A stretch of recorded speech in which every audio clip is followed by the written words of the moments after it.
Je m'appelle Anaëlle Hermans. J'ai d'abord réalisé une bande dessinée avec ma sœur Delphine Hermans qui s'appelle Les Amandes Vertes et qui est sortie aux éditions Varum, qui parle en fait d'une expérience de 10 mois en Palestine.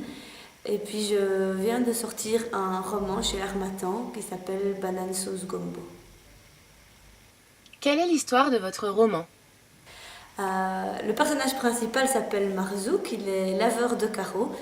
Et donc il découvre la ville depuis les hauteurs de sa nacelle avec son collègue Eric, jusqu'à ce qu'il y ait un accident. Et Marzouk se retrouve à l'hôpital, privé de la parole et du mouvement. Et donc depuis sa chambre d'hôpital, qui est toute petite, toute blanche, fermée, avec aucune odeur, aucun goût, aucun son, la seule possibilité qu'il a pour s'évader, c'est ses souvenirs. Et il va petit à petit réexplorer son passé. Et donc plus particulièrement le voyage qu'il a amené d'Afrique de l'Ouest vers la Belgique, puis sa rencontre avec sa femme, et la naissance de sa fille, sa vie de famille, etc. Et en même temps, on suit également d'autres personnages, tout tourne autour de cette chambre d'hôpital en fait.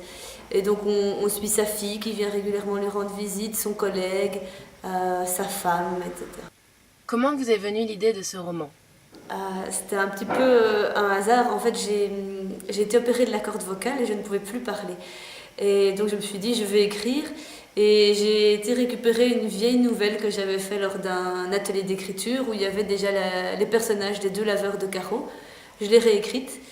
Et je ne pensais pas en faire un roman au départ, mais je me suis attachée au personnage et j'ai un petit peu continué. Et donc Marzouk est privé de parole dans le livre parce que quand j'ai commencé à écrire le livre, en fait, j'étais moi-même privée de parole. J'ai dû me taire complètement pendant 10 jours. Expliquez-nous le titre Banane Sauce Gombo. Donc Banane Sauce Gombo, c'est un plat typique d'Afrique qu'on retrouve dans la plupart des pays d'Afrique de l'Ouest. Et en fait, au début du roman, Marzouk, qui est sur les hauteurs de la ville, en fait, il découvre la ville de manière très sensorielle, mais même dans ses souvenirs, il attache beaucoup d'importance au goût, aux odeurs. Et il imagine qu'il puisse sentir les odeurs de banane sauce gombo que sa mère est en train de préparer au pays et qu'il puisse s'en souvenir. Et donc, il voyage un petit peu dans son pays à travers ces odeurs. Et donc, c'est vraiment, ça symbolise le lien avec son pays. Et en même temps, c'est un plat aigre doux, et donc je trouvais ça sympa pour symboliser finalement la vie qui avec des malheurs et des bonheurs. Et dans ce roman, tous les personnages vivent des malheurs et des bonheurs.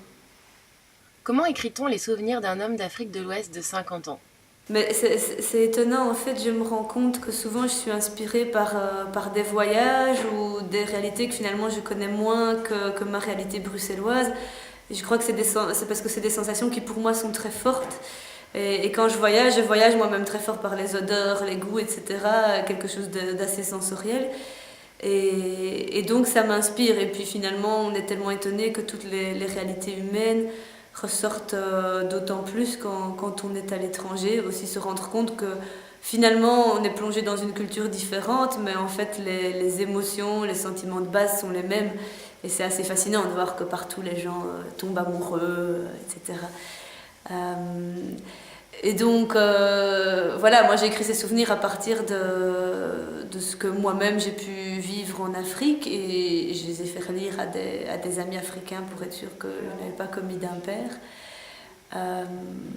Pour moi, c'est important quand j'écris de pas trop...